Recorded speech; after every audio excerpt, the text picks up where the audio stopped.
Today's video is about Meteora, an automated market maker on Solana and one of the fastest growing applications in the Solana ecosystem.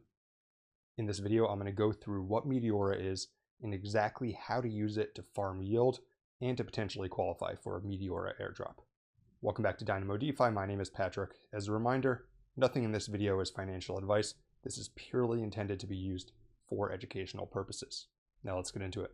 Before we go in depth about Meteora, I want to share that I often cover airdrop and farming opportunities on my newsletter weeks or even months before I talk about them on this channel. For example, in this issue of my Substack from 2 weeks ago, I talked about Meteora here and how you can use it to farm an airdrop. So if you want more of that, be sure to subscribe at dynamodefi.substack.com. All right, let's talk about Meteora now. What exactly is Meteora? Why is it interesting at all? Because there's tons and tons of yield farms and airdrop opportunities out there right now. So their catchphrase is driving the most dynamic liquidity on Solana. But that's probably not too helpful if you're not familiar with dynamic liquidity. Maybe some of you, it means something. But basically what they do is you could think of Meteora as almost like a liquidity layer where it's not an exchange itself. You're not going to Meteora to swap. You are going to Meteora to provide liquidity. And because of their way of doing dynamic liquidity that we'll talk about more later in the video, they've been able to amass over $130 million in deposits, and that is processing over $200 million of swaps in the past 24 hours alone. And you might be wondering, how is that possible that they can provide liquidity for swaps if they don't actually have an exchange front end themselves? And the answer is that it's through aggregators, primarily through Jupiter, that the Meteora team is affiliated with. So when you swap on Jupiter, your swap may be routed through Meteora. And they've been gaining some solid traction. If we look at the liquidity on Meteora, then since the start of the year, it's grown from around $46 million to over $260 million now. And if we look at the top DEXs by volume on Solana, and again, Meteora, you could argue whether it qualifies as a DEX because it's not the front end of an exchange, but for the purposes of this, it's providing liquidity for swaps. It is the number 2 DEX over the past 24 hours and the number 3 DEX over the past 7 days, with over $1.4 billion in swap volume over 7 days. And if we look at this over time, we look at it weekly, we can see that for the past several weeks, it has just been ramping up consistently. And a big part of the reason why Meteora is growing so much is they have some very innovative ways of utilizing your capital that allow you to earn more yield for the same deposits. And so let's quickly go through the application first, and then we're going to dive deeper into certain features of it. To start, on the homepage, you'll see these Meteora pools, and these are roughly divided into dynamic pools, pools with farms, LST pools, and multi-token pools. And here you'll see things, for example, like USDT, USDC, BSOL, SOL. In these cases, you're providing liquidity between like pairs, which is why they're tagged as stable. And you can provide TVL on this. You can earn a modest but not crazy yield. And currently, this is based on 24-hour trading fees and yield, and you're earning about 7% on stablecoins, which is, again, good, but not necessarily extraordinary. For this other pool, you're earning around 10%. Again, good, but not extraordinary in the realm of crypto. If you've never done DeFi before and you're saying those yields are extraordinary, keep in mind that it comes with elevated risk because smart contract risk is real on these protocols. And the reason that they can provide higher yields, though, than just vanilla liquidity pools is that they have this interesting dynamic feature where the liquidity that isn't being utilized is actually being lent out, and it's being monitored on a constant automated basis to mitigate risk, although that does still involve risk, of course. But so basically you're earning yield both from trading fees on these pools and from the funds being lent out. They also have these multi-token pools. For example, you see this UXD3 pool. And so this pool here, what this includes is going to be UXD, USDC, and USDT. So it's stablecoin pool. This other pool, for example, Pi 3 pools, USDC, USDT, and Pi. And so these might be opportunities to earn additional yield on stablecoins as well. However, they're going to include stable coins that are riskier, which is again why this one has a 15% yield. And so those are the basic Meteora pools. I'm going to skip DLMM for now and come back to it at the end because I think it warrants the most time out of any of these things. You also have the vaults in Meteora. So these are the dynamic vaults. How these work is you deposit funds, USDC, USDT, SOL, etc. You're depositing them as a single token. And then what they're doing is they are automatically rebalancing it every minute between top lending protocols. So here you can see, for example, it's in Vault Reserve, Camino, MarginFi, Camino altcoins, and Camino JLP. So basically, it's constantly rebalancing to lend it out on these different protocols based on the best rate, which allows you to earn a few percentage points on some of these single assets. And then there's the farm section. So what the farm section is these are liquidity pools like the pool section. However, for these liquidity pools, there is some sort of protocol that's providing additional rewards in the form of token incentives. For example, this Bonk USDC pool, you have the ability to earn Bonk by providing it. For Blaze USDC, you are earning Blaze tokens. And so here you might sometimes find some elevated incentives. However, it's by no means guaranteed and it's going to require ongoing monitoring to ensure that you're still getting the incentives. And then the final section on Meteora are the DLMM pools. That stands for Dynamic Liquidity Market Maker pools. And I think these are a huge part of the reason why Meteora has been growing recently.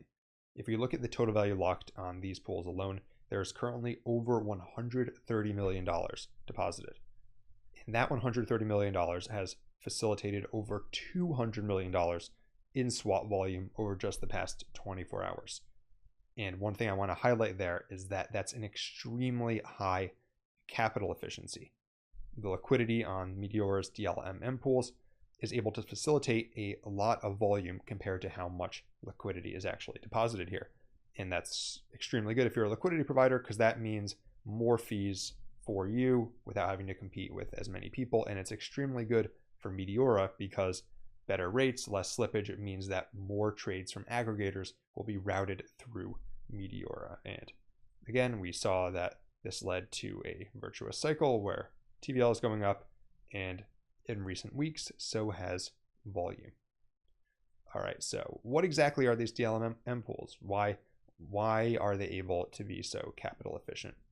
Basically, these are a form of concentrated liquidity. And what that means, if you've never done concentrated liquidity before, is that when you're providing liquidity in the DLMM pools, rather than providing liquidity across the entire range of prices, so $0 to infinity, you are providing liquidity for a set range of prices. And because of that, there's actually the same amount of liquidity can do more because it's highly concentrated around the prices that people are actually trading in, rather than being available for people to trade in any prices. And the flip side is, if you are providing liquidity in the prices that people are trading in because your liquidity is concentrated, then you're actually earning more fees, which is why you see these 24-hour fees are ranging from 0.03% up to over 999% on this pool. All right, so I think diving into this more would help. To start, let's look at this SOL USDC pool that has extremely high volume. And the first thing you'll notice here, when we click on it, there's 44 pools. So this isn't just one pool. And we're going to parse out exactly what all these different pools mean, because if you've never done concentrated liquidity before, you've never used Meteora, you probably are, your eyes are glazing over right now. You don't know where to start. So first thing to notice, some of these are SOL USDC, some of these are USDC SOL. Basically what that means is, since you're providing liquidity to a certain range of prices, if you're providing liquidity on SOL USDC, you're going to be looking at the price of SOL. So that would be, for example, $180, right? Whereas if you're looking at USDC SOL, you were looking at the price of USDC in terms of SOL. And so that would be 0 point something dollars. And so most of the time, you're probably going to want to do SOL USDC, unless maybe you're a more advanced trader or you just think about prices that way. So I'm going to stick with SOL USDC here. Next thing you'll notice is the bin steps. This starts to get more complicated, but in short, think of it as smaller bin step means more narrow price range. Larger bin step is going to be a wider price range. For example, if we look at 2, 16, and 50 here, we click on add liquidity, then we can see here the range of prices is, it's going to be pretty narrow. By default here, it's from around $183 to $186. For the 16 bin step, it's from around $176 to $194. And then for the 50 bin step, it's from around $159 to probably around $216, $217 here. So it's a little bit more complicated than that, but in short, for your purposes, think of it as that. And then you can see that there's different fees for some of these different pools as well. So that may also be a consideration where you want to select a pool with a lower fee. For our demonstration, let's use the bin step 16. So that is where we are going to provide liquidity here. And so let's select add liquidity. We have to add a position. First thing that we're going to have to do is select the deposit amounts. And so what I'm going to do is I'm going to do the maximum USDC and then an equivalent amount of SOL right here. And so if we look at this, we can see that by default, we would be providing liquidity in this price range of $175 to $195.5. The next thing you'll have to do is select a volatility strategy. And there's 3 options here. There's spot, curve, and bid ask. We'll go through each of them in turn. To start, the default is going to be spot, and for probably 90% of you, spot is going to be what makes the most sense. What spot is it's a uniform distribution that is versatile and risk adjusted, and it's suitable for any type of market and conditions. So if you look at this, it's most basic. Although you are providing liquidity only in a certain range of prices, it's uniform across those prices. So each of these bins, which is about 0.3 right now, each of these bins is going to have equal liquidity from your liquidity provision. Then there's the curve strategy. The curve strategy is ideal for a concentrated approach that aims to maximize efficiency while minimizing impact of volatility. What the heck does that mean? Basically, what the curve strategy does is you're providing more liquidity closer to the center price that you're setting. And so in this case, if the price is 185.1, we're providing the most liquidity at the current price, and we're providing the least liquidity at the prices further away. So we can see here, for example, how much liquidity we would be providing. And it's like, $2.60 of liquidity at the middle and only 28 cents of liquidity at the edges. So this is even more concentrated than regular concentrated liquidity. And does this ever make sense? Yes, sometimes this makes sense. This makes sense if, for example, let's go back to our list of DLMMs. This makes sense if you're providing liquidity between 2 assets that are going to have near perfect correlation. For example, USDC, USDT are almost always going to be basically equal to each other. If they ever diverge, they're probably going to reconverge pretty quickly. So here it might make sense to have liquidity as concentrated as possible, right around 1.0000 or something like that, because these aren't going to fluctuate that much. Similarly, INF, which we'll look at later, is a Solana liquid staking token. It's going to be nearly perfectly correlated with Solana. You may want to have that with a curve distribution. But in most cases, unless you really know what you're doing, if you're doing 2 tokens that are not highly correlated, for example, SOL USDC in this case, you're probably going to want to do spot over curve. And then the final volatility strategy is going to be bid ask. And this one might seem counterintuitive at first. In this case, you are providing more liquidity the further away you get from the current price. And for example, here you can see that you're providing $2.70 of liquidity at $175, and then you're only providing around, well, practically nothing at the current price, and then only around 33 cents if you move a few cents away from the current price. And so you're probably thinking, why in the world would someone do this? Basically, in this case, you are trying to capture volatility when the price moves away from what it currently is. And sometimes people do this, for example, as a strategy if you're providing liquidity on USDC, USDT, rather than just trying to capture those fees when it's concentrated. Your strategy might be, it doesn't diverge that often, but when it does, I'm going to capture a lot of those fees, and maybe you're going to make enough to make up for the fact that normally you're not capturing any fees. So that's basically what bid ask is. Again, if you don't know what you're doing, probably you're not going to be using bid ask too much. In most cases, you are going to be using spot most of the time. All right, and so in this case, spot is what we're going to do. As you can see, I'm going to reset the price here to make this again centered.